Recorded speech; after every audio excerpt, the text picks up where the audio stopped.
C'est une villa en Sicile, meurtre et huile d'olive, un cosy mystery entre chats et chiens, livre 1, écrit par Fiona Grace, lu par Mademoiselle. Chapitre 1.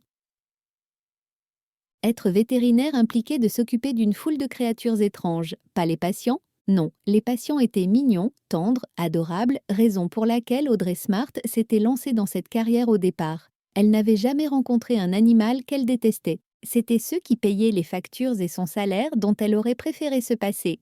Audrey dévisageait la maman de son dernier patient.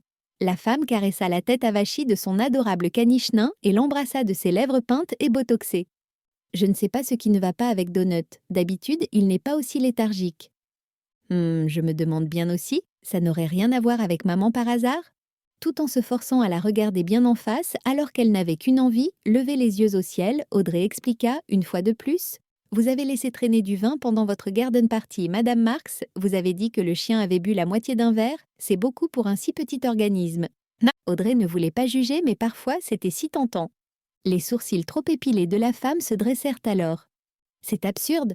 Donut a des goûts très raffinés et je ne sers que le meilleur.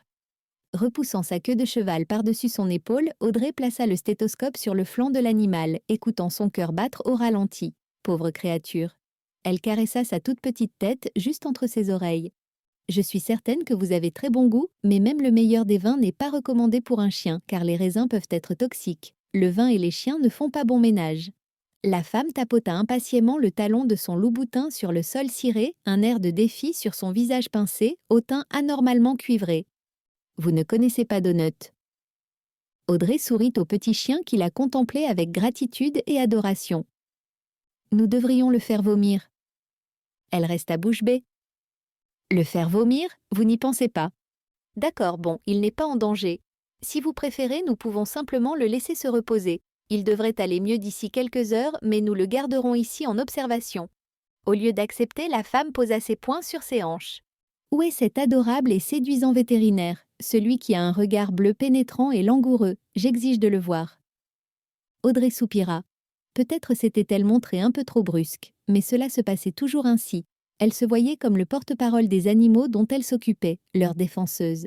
Parfois, elle ne pouvait s'empêcher de se montrer insensible envers leur propriétaire. Le docteur Ferris est absent, c'est moi le vétérinaire titulaire maintenant.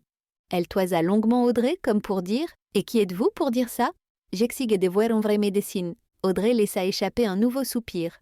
À 32 ans, elle n'aurait pas dû avoir besoin de se trimballer son diplôme de vétérinaire en permanence, comme un accessoire, au même titre que son iPhone.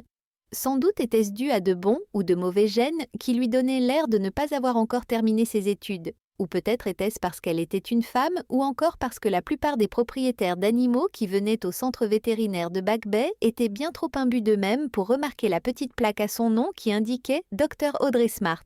Mais sérieusement, combien de temps devrait-elle encore subir cela? Déjà 3 fois cette semaine. Tout en se mordant la langue, elle attrapa son iPad sur la table d'examen et tendit la main vers la porte. Quand elle l'ouvrit, elle fit signe à l'un des vétérinaires de veiller à ce que tout se passe bien entre Donut et les autres animaux en observation. Je vais laisser une note pour que le docteur Ferris jette un œil quand il prendra sa garde le matin. Finalement apaisée, Madame Marx donna quelques baisers à son pauvre chien ivre et dit, comme si elle parlait à un bébé, « Tu vas tellement manquer à maman !» Elle passa devant Audrey en la foudroyant du regard, laissant derrière elle un nuage de parfum suffocant. « Oui, veillez-y, dit-elle, la tête haute comme un membre de l'aristocratie britannique, tout en plongeant la main dans son énorme sac à main haute couture pour y chercher son portefeuille. » À la seconde même où la femme franchit la porte, Audrey abandonna le sourire factice qu'elle avait eu du mal à garder. Elle vérifia l'heure à l'horloge au-dessus de la réception. 3 minutes avant le départ. Enfin. En route pour la salle de repos, elle avait déjà commencé à déboutonner sa blouse blanche quand une montagne d'ennui se dressa en travers de son chemin. Elle n'avait nulle part où aller. S'il ne l'avait pas déjà repérée, elle se serait cachée dans l'une des salles d'examen, mais là, ils étaient seuls dans le couloir. Le docteur Brice Watts faisait partie de ces personnes qui portent l'angoisse et le drame sur eux.